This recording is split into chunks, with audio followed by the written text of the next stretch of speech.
Dalam sebuah riwayat disebutkan bahwa Nabi Sulaiman memohon kepada Allah, "Ya Allah, Engkau telah menundukkan bagiku manusia, jin, binatang buas, burung-burung dan para malaikat. Ya Allah, aku ingin menangkap iblis, memenjarakan, merantai serta mengikatnya, sehingga manusia tidak melakukan dosa dan maksiat lagi." Allah Ta'ala kemudian mewahyukan kepada Nabi Sulaiman, "Wahai Sulaiman, tidak ada baiknya jika iblis ditangkap." Tapi Nabi Sulaiman tetap memohon, "Ya Allah, keberadaan makhluk terkutuk ini tidak ada kebaikan di dalamnya." Allah berfirman, "Jika iblis ditangkap maka banyak pekerjaan manusia yang akan ditinggalkan."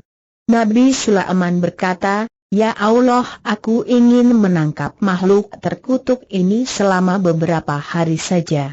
Allah menjawab, "Bismillah," dengan menyebut nama-nama Allah, tangkaplah iblis. Kemudian Nabi Sulaiman alaihissalam dapat menangkap iblis, mengikat dan memenjarakannya. Nabi Sulaiman dalam memenuhi kebutuhan rumah tangganya beliau lebih memilih makan dari hasil jerih payahnya sendiri. Dia membuat kerajinan tas untuk dijual ke pasar. Beliau tidak makan dari uang kerajaan. Suatu pagi, Nabi Sulaiman mengutus pekerjanya untuk menjual tas-tas buatannya ke pasar. Namun ternyata mereka mendapati pasar tutup semua, tak ada yang berjualan.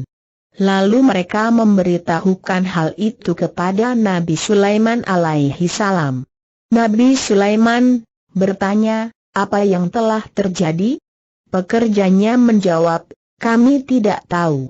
Hari berikutnya, anak buah Nabi Sulaiman kembali menuju pasar hendak menjual tas-tas produksi Nabi Sulaiman. Ternyata kembali mereka mendapati pasar masih sepi seperti kemarin. Orang-orang menuju kuburan mengingat kematian, menangis dan meratap. Mereka sibuk mempersiapkan bekal menuju ke akhirat tanpa memperdulikan lagi keindahan duniawi.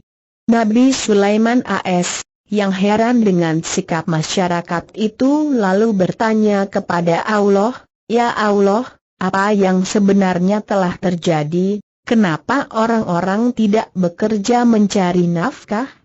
Lalu Allah mewahyukan kepada Nabi Sulaiman, "Wahai Sulaiman, engkau telah menangkap iblis itu, sehingga akibatnya manusia tidak bergairah bekerja mencari nafkah.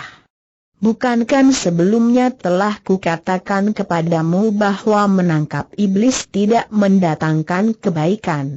Setelah mendapat jawaban dari Allah, maka Nabi Sulaiman segera melepaskan iblis dari penjara.